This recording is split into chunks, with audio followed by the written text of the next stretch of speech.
छठ प्रदीपिका नादानुसंधान यानी कि चतुर्थ उपदेश में हम लोग हैं। कल हम लोगों ने देखा था कि जहाँ मन लीन होता है वहीं प्राण भी लीन होता है, और जहाँ पवन यानी प्राण लीन होता है वहीं मन यानी चित्त भी लीन हो जाता है। आज उससे आगे बढ़ेंगे। अगला हमारा श्लोक है दुग्धा अम्बुवत। दुग्ध मतलब दूध, अम्बु मतलब पानी। जैसे दूध और अम्बुवत सम्मिलिताव दोनों मिल जाते हैं, उभौ तो तुल्य क्रियो मानस मारुतो ही। जैसे दूध और जल का मिश्रण हो जाता है, वैसे ही इसकी तुलना की गई है मानस और मारुत से, यानी चित्त और प्राण से। वैसे ही चित्त और प्राण भी समान क्रिया वाले हैं, ये भी दोनों मिल जाते हैं। कहते हैं कैसे, यतो मरुत तत्र मनः प्रवृत्तिर यतो मनस तत्र मरुत प्रवृत्ति। कहते यतो मरुत तत्र मनः प्रवृत्तिर यतो मनस तत्र मरुत प्रवृत्ति। उसी बात को बार बार दोहरा रहे हैं समझाने के लिए अलग अलग तरीके से। कहते हैं जहां प्राण वायु की प्रवृत्ति होती है वहीं मन भी प्रवृत्त होता है, और जहां मन जाता है वहीं प्राण भी प्रवृत्त हो जाता है, प्राण भी चला जाता है। उसके बाद आगे कहते बस तत्रैक नाशाद अपरस्य नाश एक प्रवृत्तैर अपर प्रवृत्ति अध्यवस्य तयोस चेन्द्रिय वर्ग वृत्ति प्रध्वस तयोर मोक्ष पदस्य सिद्धि। कहते उनमें से एक का नाश होने पर, तत्रैक नाशाद मतलब एक का भी नाश होने पर दूसरे का नाश हो जाता है, यानी दूसरे की प्रवृत्ति खत्म हो जाती है, और एक की प्रवृत्ति होने पर दूसरा भी प्रवृत्त हो जाता है। अब बड़ी मुश्किल है कि मन और प्राण या चित्त और प्राण दोनों ऐसे ऐसे घुले मिले हैं, एक ही सिक्के के दो पहलू हैं, तो जो अलग हो ही नहीं रहे। कहते हैं जब तक दोनों निरुद्ध नहीं होते तब तक इंद्रियों का व्यापार चलता रहता है, हमारी मन हमारी वृत्तियां चलती रहती हैं, और जब ये निरुद्ध हो जाते हैं तो मोक्ष की प्राप्ति होती है। उसके बाद कहते हैं अगले श्लोक में रसस्य मनसस्य चैव चंचलत्वं स्वभावतः रसो बद्धो मनोबद्धम कीम ना सिद्ध्यति भूतले। यहाँ जो रस शब्द का इस्तेमाल आया है, ये रस कहा गया है पारा के लिए, पारद के लिए इस्तेमाल किया गया है। कि जैसे पारा जो है चंचल होता है, तो मन भी वैसे ही स्वभाव से चंचल होता है, पारा का स्वभाव ही है चंचल होना। तो उसी तरह कहते हैं मन भी उसी तरह उसका स्वभाव ही चंचल होना, इसमें परेशान होने की बात नहीं है। अगर पारा और मन स्थिर हो जाए तो इस भूलोक में क्या सिद्धि नहीं हो सकती, यानी कि सब कुछ आप सिद्ध कर सकते हो अगर आपने मन को सिद्ध कर लिया तो पारा को सिद्ध करने के भी उपाय बताएंगे। पारा कैसे, जैसे पारा चंचल होता है तो उसमें कोई दूसरी औषधि गंधक वगैरह मिला करके उसको जो है स्थिर कर दिया जाता है। उसके बाद स्वात्माराम जी कहते हैं कि भगवान शिव माँ पार्वती को उपदेश दे रहे हैं, उसी का जिक्र किया जाए। बेसिकली ये पूरा हठ योग का ग्रंथ तो माँ पार्वती को उपदेश दे रहे भगवान शिव, उसी का है। उसी का पार्ट अलग अलग रूप में हमारे सामने आता है। कहते हैं मूर्छितो हरते व्याधीन मृतो जीवयति स्वयं बद्ध खेचरताम धत्ते रसो वायुश्च पार्वती। तो यहाँ भगवान शिव के वाणी को ध्यान में रखते हुए कहते हैं कि हे पार्वती, मूर्छित और क्षीण स्थिति वाला प्राण व्याधियों को दूर करता है, मृत प्राण मनुष्य को जीवनी शक्ति देता है। ये कुछ औषधियों के प्रभाव से जो अभी बात हो रही है कि रस यानी पारा स्थिर हो जाता है, उसी तरह जो है आसन कुंभक के अभ्यास से, मुद्रा के अभ्यास से मन भी स्थिर हो जाता है। क्रिया विशेष की वजह से औषधि को कहा गया, गोली के रूप में कहा गया है पारद को। कई बार कहते हैं कि पारद को कुछ मिला करके कोई औषधि बनती, गोली बनती, तो उसमें पारद भी मिलाया जाता है और बड़ा जो है फायदेमंद भी होता है, लेकिन वो आयुर्वेदाचार्य ही जानते हैं।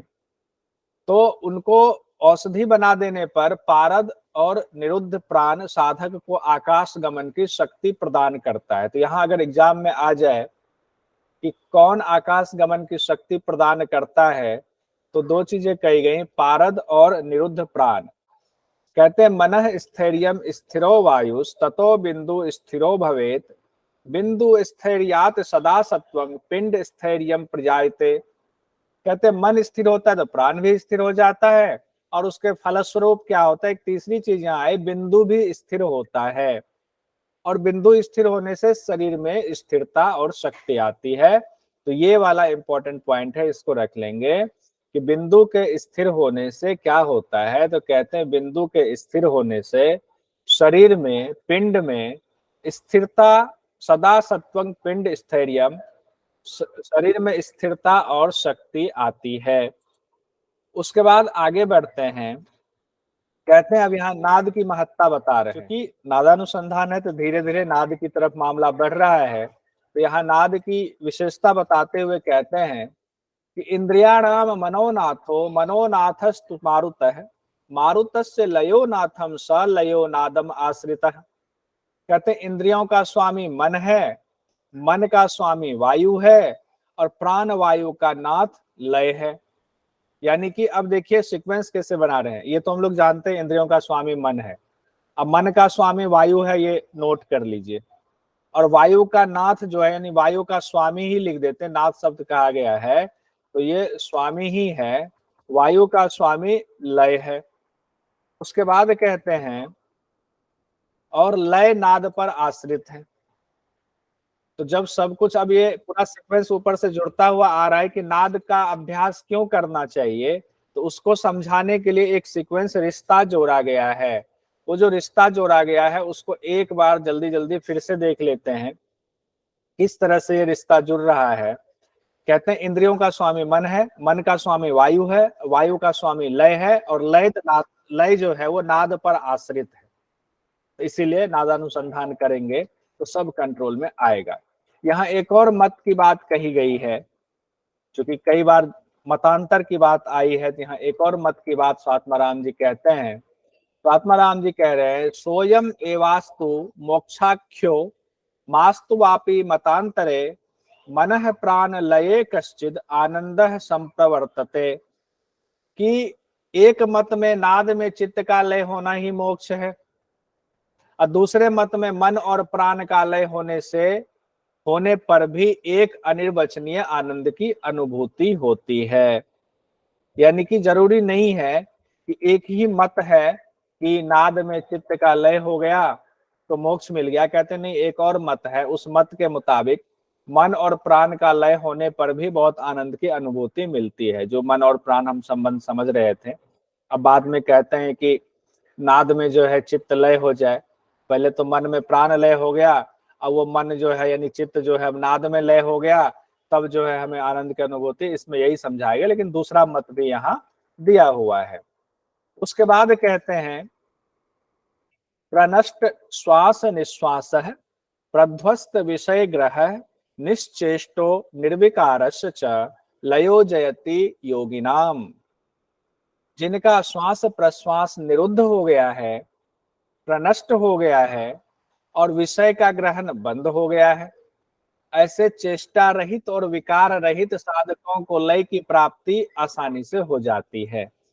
यानी कि श्वास जब निरुद्ध हो गया तो अपने आप मन की चंचलता भी कम हो गई, विकार रहित हो गया मन, तो फिर तो लय की स्थिति प्राप्त होगी ही होगी। उसके बाद आगे कहते हैं उच्छिन्न सर्व संकल्पो निःशेषाशेष चेष्टितः स्वागम्यो लयः को अपि जायते वाग अगोचरः।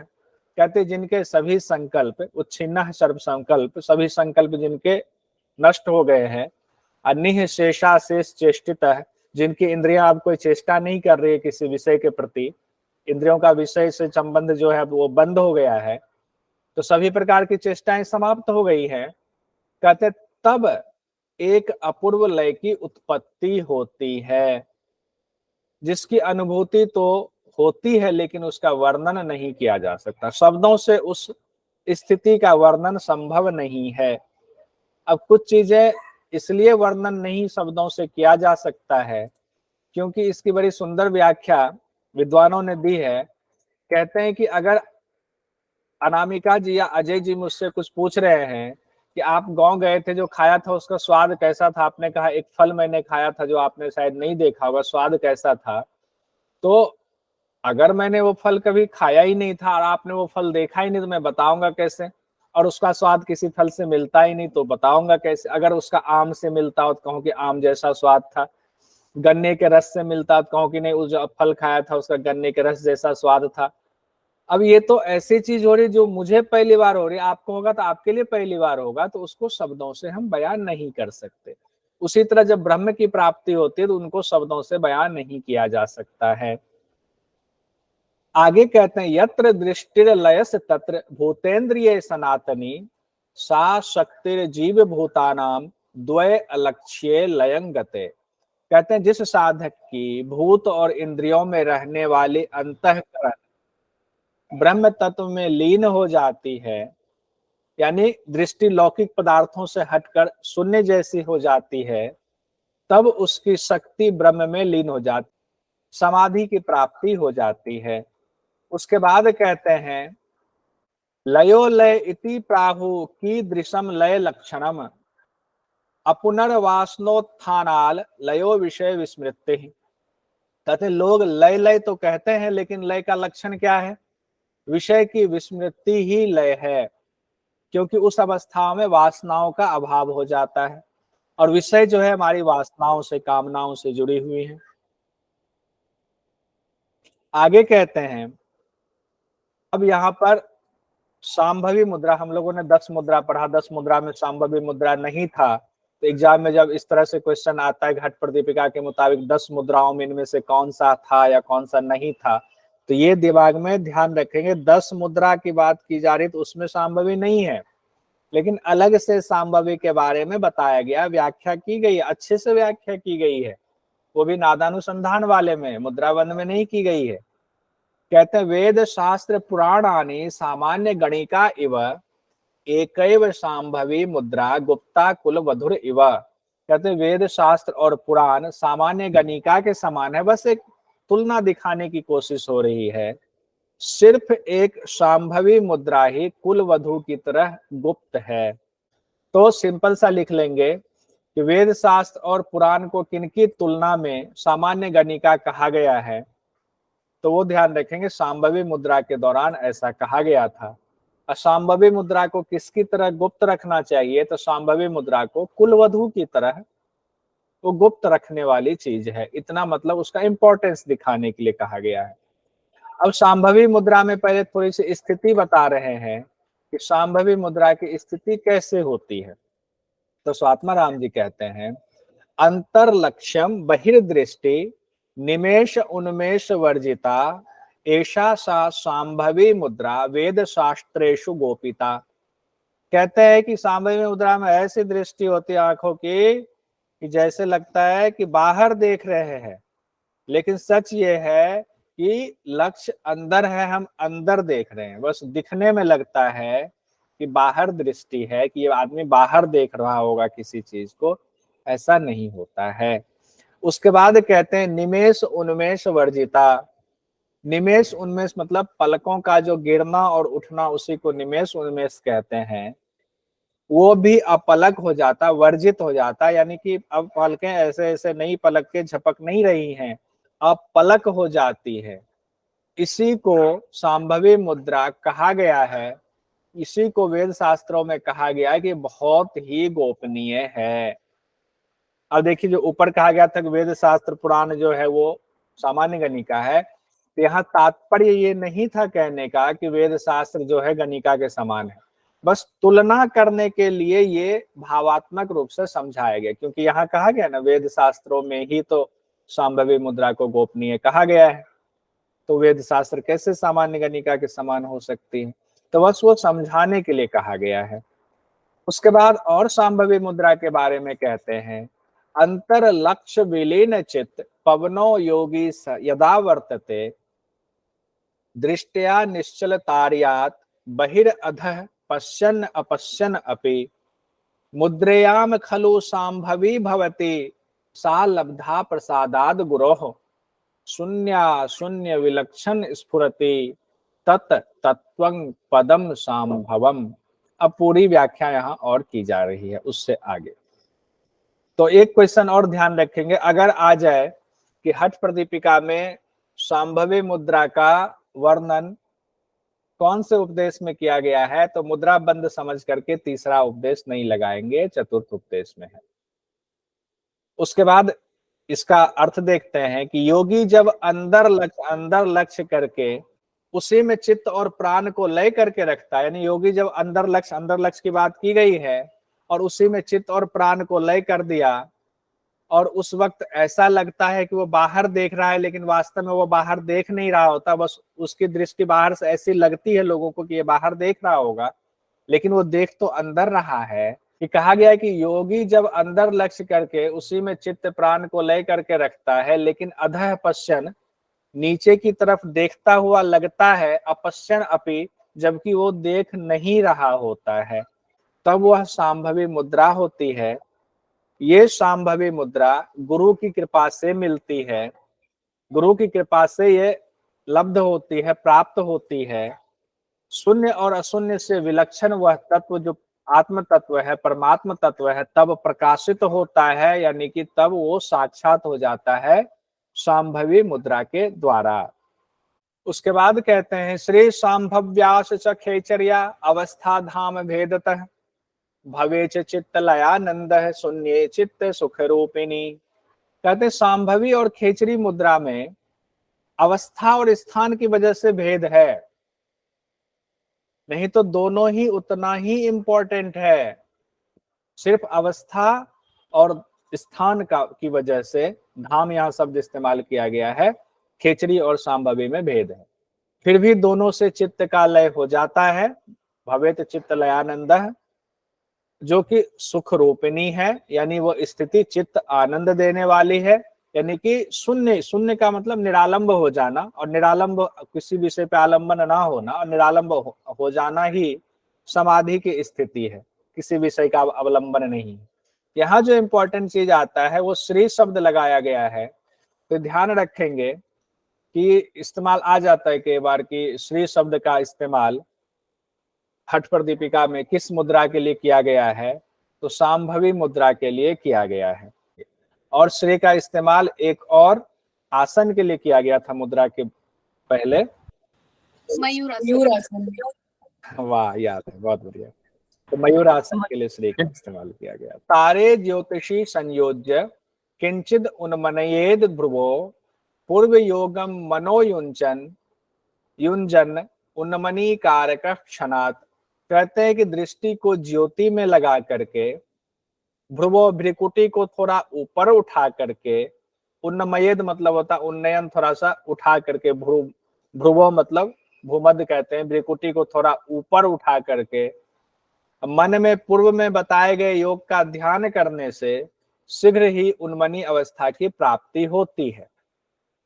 अब अगर खुद से इस श्लोक को पढ़ के अभ्यास करने की कोशिश करेंगे तो हम कंफ्यूज हो जाएंगे कि एक जगह कह रहे हैं कि भूमध्य ऊपर, भ्रुव को ऊपर करना है, दृष्टि को नीचे करना है, तो जरूर कुछ ना कुछ लगता है कि कुछ चीजें छूट रही है, कि इस स्थिति से उन्मनी अवस्था की प्राप्ति होती है।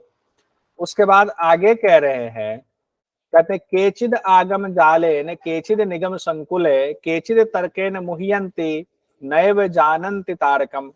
कहते हैं कई साधक आगम के जाल में, कई निगम के शोरगुल में फंसे रहते हैं। यानी कि हम लोग अगर किसी से पूछ दे मोक्ष के बारे में, तो बाहर बहुत सारे लोग मिल जाते हैं, विद्वान मिल जाते हैं, जो हमें अलग अलग उपाय मोक्ष के बताते हैं।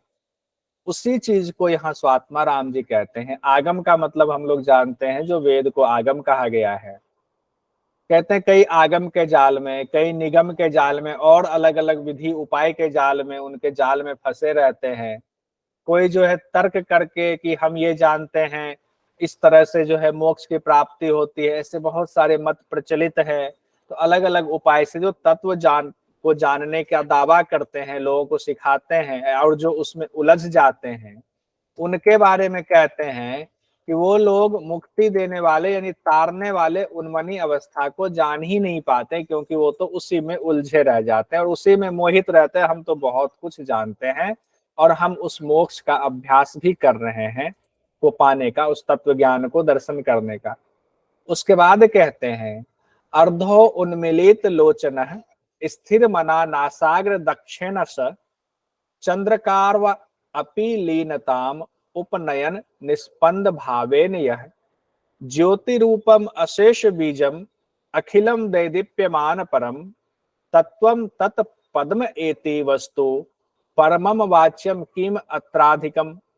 कहते हैं जिस योगी के आधे नेत्र खुले हो, अर्धो उन्मिलित लोचनम, लोचन मतलब आंख, तो जिस योगी के आधे नेत्र खुले हो, जो एकाग्र चित्त वाला हो, नासाग्र दृष्टि हो, नासाग्र दक्षिण नासिका के अग्रभाग पर दृष्टि हो, जिसने इड़ा पिंगला की क्रियाओं को मंद कर लिया हो, लीन कर लिया हो, निरोध कर लिया हो सुषुम्ना में प्राण को, ऐसा साधक उस परम तत्व की स्थिति को प्राप्त कर लेता है जो ज्योति स्वरूप होता है और संपूर्ण जगत का बीज तेजोमय है।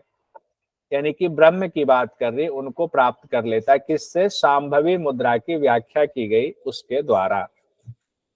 आगे कहते हैं दीवान पूजयेल लिंगम रात्रो चैव न पूजयेत सर्वदा पूजयेल लिंगम दिवारात्रि निरोधयेत। जब सिर्फ इड़ा चलायमान हो या सिर्फ पिंगला चलायमान हो तो आत्मचिंतन नहीं हो सकता है। या कहे ये कि जब सिर्फ इड़ा पिंगला चलायमान हो, कि दोनों चल ही रहा है और प्राण को निरुद्ध करके हमने सुषुम्ना में लिया नहीं, तो आत्मचिंतन यानी आत्मा का चिंतन नहीं हो सकता है। जब इड़ा पिंगला का निरोध हो जाता है तो हमेशा ही आत्मचिंतन होता है। यानी जब प्राण सुषुम्ना में चली गई, यानी कि कुंडलिनी जागरण हो गई, तब हमेशा ही आत्मचिंतन होता रहता है। यह दिवा और रात्र जो है ये इड़ा और पिंगला के लिए इस्तेमाल किया गया है। सूर्य के लिए पिंगला, चंद्रमा इड़ा के लिए इस्तेमाल किया गया है। उसके बाद अब खेचरी की चर्चा चूंकि वहां आई है और यहाँ खेचरी की चर्चा फिर से आई है, इसको हम लोग अच्छे से देखेंगे कि यहाँ से कौन सा क्वेश्चन हमारा और निकल सकता है, और पूछा भी गया था, उसको भी हमने रखने की कोशिश की है। कहते हैं सव्य दक्षिण नारी स्थो मध्य चरति मारुतः तिष्ठते खेचरी मुद्रा तस्मिन स्थाने न संशय। जब इड़ा और पिंगला की जगह प्राण सुषुम्ना में प्रवाहित हो, चरति मरुतः, तो मान लेना चाहिए कि वहां खेचरी मुद्रा रहती है, इसमें कोई संशय नहीं। अब एक खेचरी मुद्रा, इसका मतलब है कि सुषुम्ना नारी जाकर के उस खेचरी वाले स्थान पर जाके मिलती है। इससे ये साफ साफ स्पष्ट हो रहा है। उसके बाद कहते हैं इड़ा पिंगलयोर मध्य शून्यम चैवा नीलम गसेत तिष्ठते खेचरी मुद्रा तत्र सत्यम पुनः पुनः।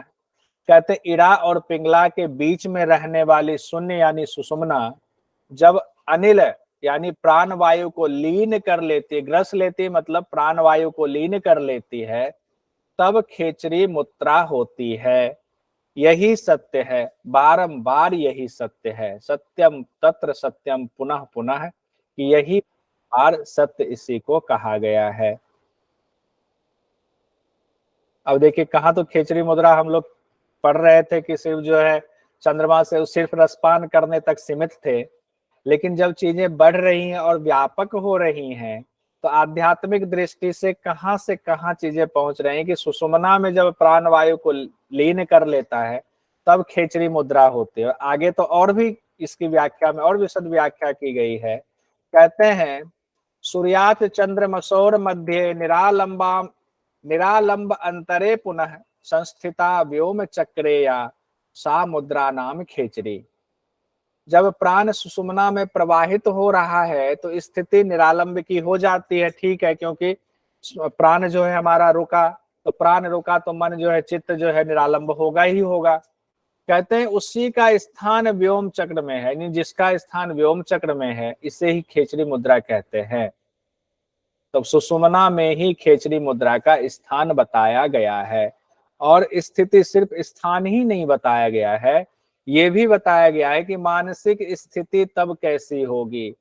तो कोई भी अभ्यास सिर्फ इतने तक सीमित नहीं होता है, तो अभ्यास का हम तरीका कैसे कर रहे हैं और स्थान कहाँ है, जब तक भावना यानी मन और चित्त नहीं जुड़ा हुआ है तब तक अभ्यास कंप्लीट नहीं है। अब सवाल जो पूछा गया था नेट जीआरएफ में वो इस तरह आया था, व्योम चक्र किसका समानार्थी है?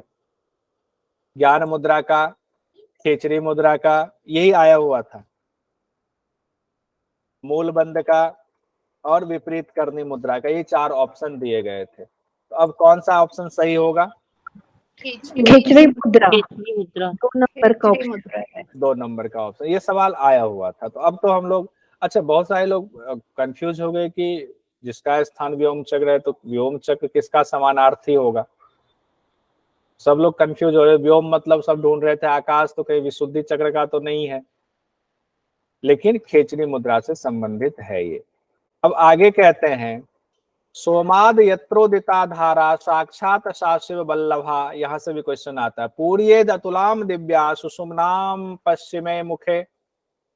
कहते हैं कि सोम मंडल से जो उद्भूत वो श्रावित जो अमृत धारा है वो शिव वल्लभा है। शिव वल्लभा मतलब प्रिय होता है, शिव के प्रिय है वो, यानी शिव को बहुत प्रिय है। उस अमृत धारा को, पूर्येद अतुलाम दिव्याम, उस अमृत धारा को सुषुम्ना के पश्चिम मतलब पीछे के मुख से, मेरुदंड से भरना चाहिए, सुषुम्ना में पूरा पूरित करना चाहिए। यानी कि अब सुषुम्ना का हम लोगों ने यहाँ तो पढ़ा खेचरी मुद्रा, तो सुषुम्ना का पूरा वहां तक संपर्क है, वहां तक स्थान है, और खेचरी मुद्रा के द्वारा हम उसका पान कर रहे हैं।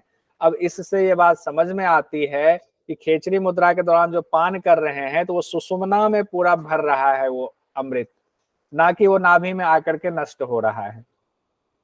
उसी चीज को यहाँ कहा गया है कि पश्चिम के भाग से पूरा करना है, फिर पूरब के भाग से भी पूरा करना है, पूरा उसको एकदम भर देना है। जो यहाँ एग्जाम में आया कि भगवान शिव को इनमें से कौन सा प्रिय है, तो उसमें 3-4 चीजें दे दी जाएंगी। तो एक जो यहाँ पर हम लोगों ने पढ़ा शिव वल्लभा, तो ये कहा गया है उस अमृत धारा के बारे में कहा गया है, यानी कि सोम रस की बात की जा रही है, सोम रस प्रिय है। अब यहाँ देखते हैं सोमाद ही शब्द इस्तेमाल किया गया है। अब यहाँ कई बार एग्जाम की दृष्टि से क्या शब्द इस बार दे दिया था अलग, जबकि सोम रस और अमर वारुणी रस हम लोग जानते हैं एक ही है, लेकिन एग्जाम में जो है दोनों दे दिया। और हम जानते हैं कि उसमें सूत्र में गोमांस भक्षण के दौरान अमर वानुनी शब्द का इस्तेमाल किया गया। अब इतना डिफरेंस करके भी दे रहे हैं, तो शिव वल्लभा में जब सूत्र के हिसाब से, यानी माफी चाहूंगा सूत्र नहीं श्लोक के हिसाब से बढ़ेंगे, तो शिव वल्लभा में सोमाद शब्द का इस्तेमाल किया गया है। उसके बाद आगे बढ़ते हैं, पुरस्ताश चैव पूर्येद निश्चिता खेचरी भवेत अभ्यस्ता खेचरी मुद्राप्य उन्मनी संप्रजायते। कहते जब सुषुम्ना पूर्व की ओर से भी पूरित हो जाती है तब निश्चित ही खेचरी होती है। खेचरी के इस अभ्यास से उन्मनी अवस्था भी उत्पन्न होती है। तो उन्मनी अवस्था पर बड़ा जोर दे रहे हैं, बार बार कह रहे हैं। उधर सांभवी में भी कहा गया उन्मनी अवस्था, और इधर खेचरी में भी कह रहे हैं उन्मनी अवस्था। यानी कि उन्मनी अवस्था हम लोगों ने ऊपर पढ़ा हुआ है कि ये समाधि का पर्यायवाची शब्द है। या अब यहाँ कहा गया है कि जब उस रस को, उस अमृत रस को खेचरी के अभ्यास से पश्चिम दिशा से भी पूरित कर लेंगे सुषुम्ना में, पूरब दिशा से भी पूरित कर लेंगे, तब खेचरी का जो है हमारा कार्य जो है समझेंगे कि अब सही हो रहा है, खेचरी का कार्य हमारा पूरा हो रहा है, तब जाकर के हमें उन्मनी अवस्था की प्राप्ति होगी। भुवोर मध्य शिव स्थानम मनस तत्र विलीयते ज्ञातव्यम तत् पदम तूर्यम तत्र कालो न विद्यते। अब यहाँ तूर्यम शब्द आया हुआ है, तूर्य अगर शब्द आए तो समझ लेंगे कि ये बात हो रही है शिव से मिलन की बात हो रही है। भ्रुवोर मध्य शिव स्थानम, कि भूमध्य में शिव का स्थान कहा गया। अगर कहे कि शिव संग हठ प्रदीपिका के मुताबिक शिव का स्थान कहाँ बताया गया है, तो साफ साफ लिखा हुआ है श्लोक में कि शिव का स्थान भूमध्य में बताया गया है। उसके बाद कहते हैं मनस तत्र विलीयते, मन को यानी चित्त को वहां पर विलीन कर दें उस शिव के स्थान में। ज्ञातव्यम तद पदम तुर्यम, इसी को तुर्य स्थिति के नाम से हम जानते हैं। तत्र कालो न विद्यते, फिर जो है वहां काल का कोई स्थान है, वहां काल विद्यमान नहीं रहते। अगर आपकी स्थिति होगी जब शिव के स्थान में ही हम पहुंच गए, तुरीय अवस्था में पहुंच गए, तुरीय पद में पहुंच गए, सर्वोच्च अवस्था कहा गया तुरीय अवस्था को, तब भला काल का डर कैसा, और काल तो वहां रहते ही नहीं है, ये लिखा हुआ है। और फोटो से भी इसको समझ सकते हैं हम लोग, इस तस्वीर से समझ सकते हैं। खिचड़ी मुद्रा के दौरान इसकी चर्चा की गई तुरीय की, कि उस भूमध्य में जहां शिव का स्थान है, वहां पर मन को जब हम लय कर देते हैं, मन अब उसी शिव को ही देखे जा रहा है, उसी स्थान में चला गया है, ये तुरीय स्थिति है। यहाँ मृत्यु नहीं होती, यहाँ मृत्यु विराजमान नहीं होती है। भला शिव के पास मृत्यु का क्या काम। उसके बाद कहते हैं अभ्यसेत खेचरी तावत यावत स्याद योग निद्रित। अब ये बड़ा इंपॉर्टेंट है, यहाँ योग निद्रित का भी इस्तेमाल आ गया है, ध्यान रखेंगे। कहते हैं अभ्यसेद खेचरी तावत यावत स्याद योग निद्रित है, संप्राप्त योग निद्रा से कालो नास्ति कदाचन। जब तक खेचरी मुद्रा का अभ्यास, तब तक खेचरी मुद्रा का अभ्यास करना चाहिए जब तक योग निद्रा प्राप्त ना हो जाए।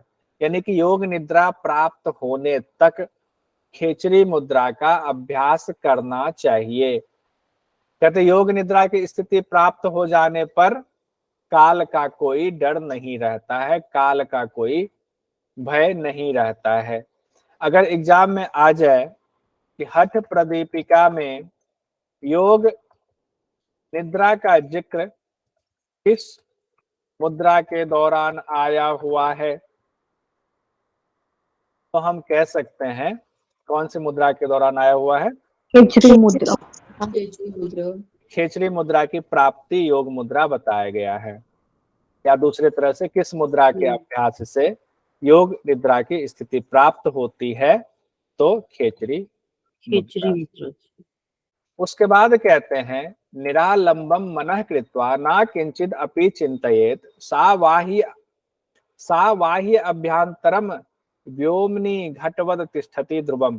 कहते हैं जब चित्त को निरालंब करें, यानी मन जो है आलंबन से रहित हो जाए, कुछ भी चिंता हमारा ना रहे, किंचित अपि किंचित मात्र भी कुछ चिंता ना रहे, किसी भी विषय का चिंतन ना रहे, कहते हैं उस समय वह योगी बाहर और भीतर दोनों जगह घट के समान अपनी स्थिति बना लेता है। यानी एक घड़ा अगर खुला हुआ है, वो घड़ा के अंदर भी आकाश है और घड़ा के बाहर भी आकाश है, तो कहते तब वह दोनों ही ओर से आकाश से परिपूर्ण रहता है। हालांकि घट वाला आगे भी आया हुआ है और समझाने के लिए आया है, तो उसमें मैंने तस्वीर भी लगाई है, बड़े अच्छे से समझ में आएगी। यानी कि निरालंब हो गए तो घट मतलब आकाश से यहाँ तात्पर्य है, पर ब्रह्म से तात्पर्य है कि हमारे बाहर भी ब्रह्म अंदर भी ब्रह्म, हम ब्रह्म में एक तरह से लीन हो गए। बाह्य वायुर यथा लीनस तथा मध्यो न संशय स्वस्थाने स्थिरताम एति पवनो मनसा सह। कहते हैं जैसे जैसे बाहर का प्राण लीन होता है, वैसे वैसे आंतरिक प्राण भी लीन होता जाता है, इसमें कोई संशय नहीं है। अब बाहर का प्राण, आंतरिक प्राण का तात्पर्य क्या है, इरा पिंगला वाला बाहर का प्राण हो गया, और आंतरिक प्राण जो सुषुम्ना में प्राण है वो भी प्राण लय हो रहा है। कहते तब मन के साथ अपने स्थान में स्थिरता, प्राण जो है मन के साथ अपने स्थान में स्थिरता को प्राप्त कर लेता है। उसके बाद कहते हैं इस तरह दिन रात अभ्यास करने से साधक का प्राण और मन वहीं लीन हो जाता है। यानी कि कहने का तात्पर्य है कि एक दिन के अभ्यास से नहीं होगा, गुरु ने जो बताया है, जो ब्रह्म ज्ञान आपको दिया है, उसका लगातार अभ्यास करते रहे, तब मन जो है लीन हो जाता है उसी स्थान में। कौन से स्थान में प्राण और मन लीन हो जाता है, तो शिव के स्थान में लीन हो जाता है। कहते अमृत प्लावयेद देहम आपाद तलमस्तकम सिद्ध्यत्व एव महाकायो महाबल पराक्रम। सिर से लेकर पांव तक देह को पूरे अमृत रस से भर देना है, प्लावित कर देना है। इससे योगी दिव्य देह वाला हो जाता है, सिद्धि वाला हो जाता है। महाकायो महाबल पराक्रम, जो महान शरीर वाला, दिव्य शरीर वाला महाबली हो जाता है, पराक्रमी हो जाता है, इन पे उनकी सिद्धि हो जाती है। तो पूरे शरीर को अब जो है उस अमृत रस से, उस सोम श्राप से हमने भर लिया। इतना हमने खेचड़ी का अभ्यास किया, तब हमें क्या हुआ? महाकाया, महाबल और पराक्रमी, तीन बात कही गई है, वो शक्तियां मिल जाती है। उसके बाद कहते हैं शक्ति मध्य मनः कृत्वा शक्ति मानस मध्यगाम मनसा मन आलोक्य धारियेद परमम पदम। कुंडलिनी में मन को स्थिर करें और मन में कुंडलिनी को स्थिर करें, यानी कि ऐसा लय कर दें कि कौन किस में है पता ही ना चले। पानी में हमने, जल में हमने चीनी घोल दिया तो पता ही नहीं चल रहा है, दोनों मिल गया। उसी तरह कहते हैं कुंडलिनी में मन को स्थिर कर दे, मन में कुंडलिनी शक्ति को स्थिर कर दे। मन से मन में, उसके बाद मनसा मन आलोक्य, मन से मन में रमते हुए, रमन करते हुए परम पद का चिंतन करना चाहिए, उस पर ब्रह्म का चिंतन करना चाहिए। उसके बाद कहते हैं ख मध्य कुरु च आत्मनम आत्म मध्य च खम कुरु सर्वम च खम मयम कृत्वा ना किंचिद अपि चिंतयेत। कहते हैं आकाश के मध्य में, ख मतलब आकाश, आत्मा को, और आत्मा के मध्य में आकाश को। अब आकाश कौन? तो आकाश मतलब शून्य की स्थिति है, वो ब्रह्म की स्थिति है। आकाश मतलब वो ब्रह्म ही है। कहते उस ब्रह्म में आत्मा को और आत्मा में ब्रह्म को मिला दे, ऐसे कि सब कुछ, सब एक ही हो जाए, सब एक ही है। आकाश ही आकाश है, आत्मा ही आत्मा है। इस तरह सब कुछ आकाश में करके, सर्वम च खमयम, सब कुछ खमय करके, आकाशमय करके, चिंता ना किंचित अपि चिंतित, किसी भी चीज की चिंता ना करे, हर चिंता से विमुक्त हो जाए। क्योंकि अब प्रभु देखेंगे, उनका काम है, जब वो हमारे साथ है और हमें उनका एहसास हो गया तो हम क्यों अपने ऊपर किसी बात की चिंता करें, क्यों ले। कहते अंतः शून्यो बहिः शून्यः शून्यः कुंभ इवारंबरे अंतः पूर्णो बहिर्पूर्णः पूर्णम कुंभ इवार्णवे। कहते जैसे खाली घड़ा हर वक्त आकाश में ही रहता है, वैसे ही अंदर से भी शून्य और बाहर से भी जब शून्य हो जाए, अंदर भी ब्रह्म है बाहर भी ब्रह्म है, तो जैसे समंदर के अंदर परा घड़ा अंदर से भी परिपूर्ण रहता है बाहर से भी परिपूर्ण रहता है, दोनों ही तरफ से। जैसे आपको समझ में आए कि अंदर भी ब्रह्म से भरे हुए हैं बाहर भी ब्रह्म से भरे हुए हैं, तब जो है कुछ चिंता की बात ही नहीं है, हम हमेशा ब्रह्ममय हैं।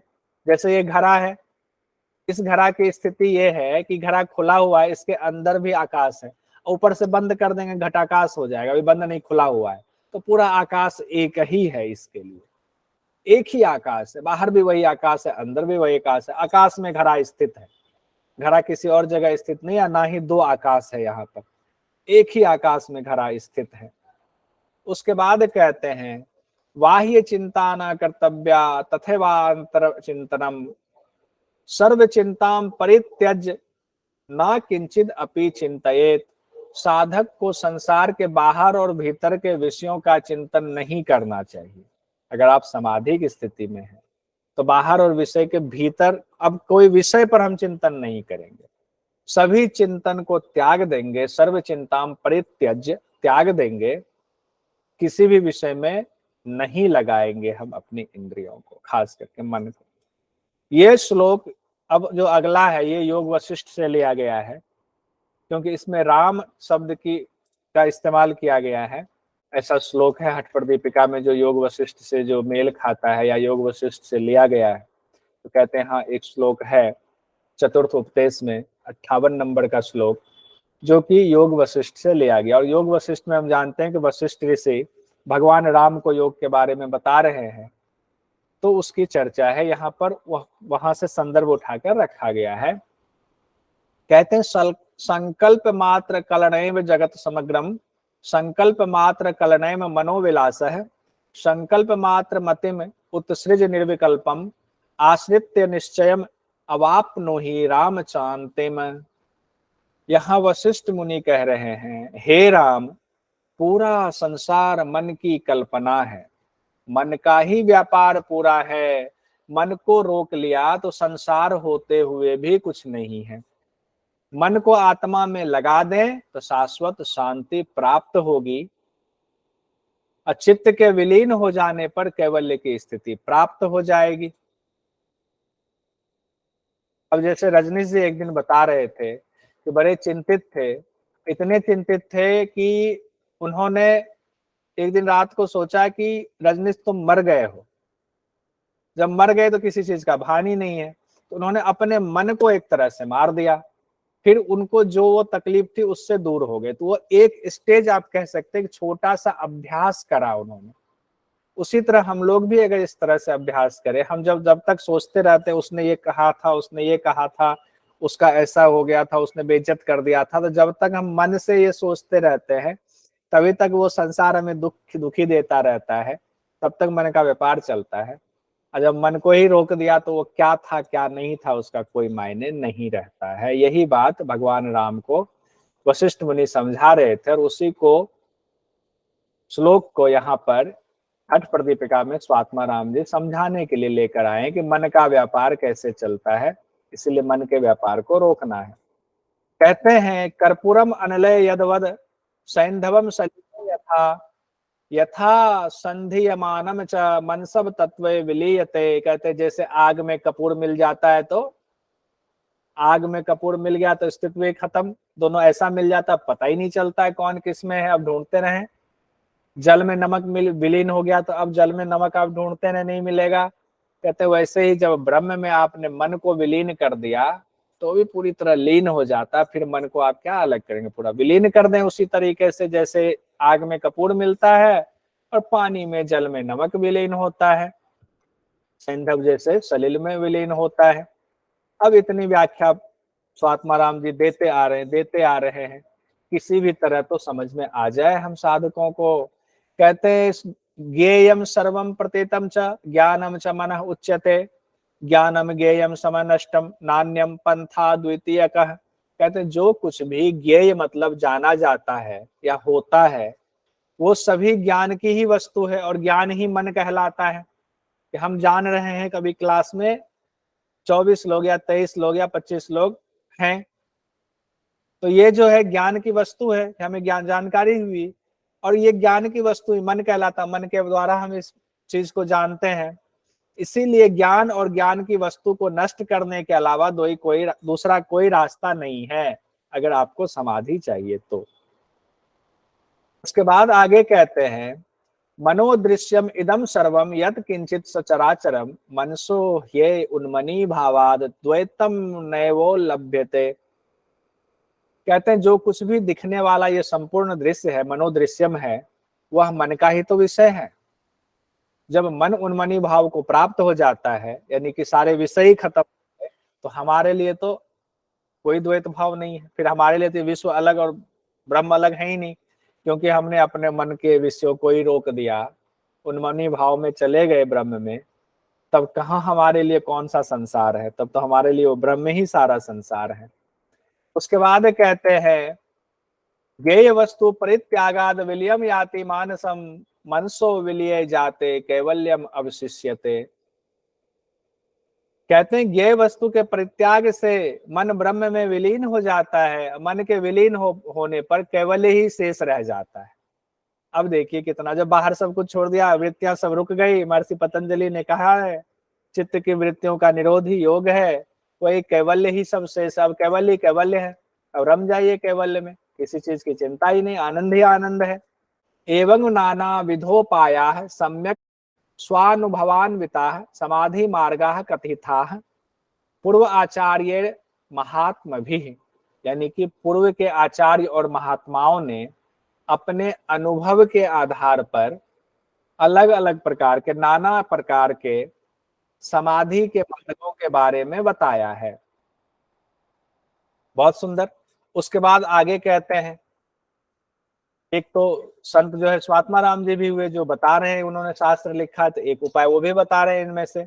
उसके बाद कहते हैं सुषुम्नाये कुंडलन्ये सुधाये चंद्र जन्मने मनो उन्मन्ये नमस्तुभ्यम महाशक्ति चिद आत्मने, कहते हैं सुषुम्ना कुंडलिनी आज्ञा चक्र से श्रावित होने वाले सुधा यानी अमृत मनो उन्मनी चित्त स्वरूप महाशक्ति आपको नमस्कार है, क्योंकि वो उच्च अवस्था है। उस सुषुम्ना को नमस्कार, कुंडलिनी को नमस्कार, आज्ञा चक्र जो श्रावित जो सुधा है अमृत है उसको नमस्कार, उस मनो उन्मनी अवस्था को नमस्कार, चित्त स्वरूप महाशक्ति आपको नमस्कार है, सबको नमस्कार कहते हैं। देखिए इसीलिए भाव जुड़ा हुआ है। डायरेक्ट अब एग्जाम की दृष्टि से हमारे मन में आ रहा होगा, नादानुसंधान में तो बस 4 अवस्था बताई गई, एग्जाम की दृष्टि से तो उतना ही है, लेकिन वो योग नहीं हुआ, वो तो सिर्फ एग्जाम की दृष्टि से होगा। तो कितना एक एक चीज को इतना भावपूर्ण रूप से बिठा दिया जाता है, तब जब हम योग करते हैं तब हमारा योग सफल होता है।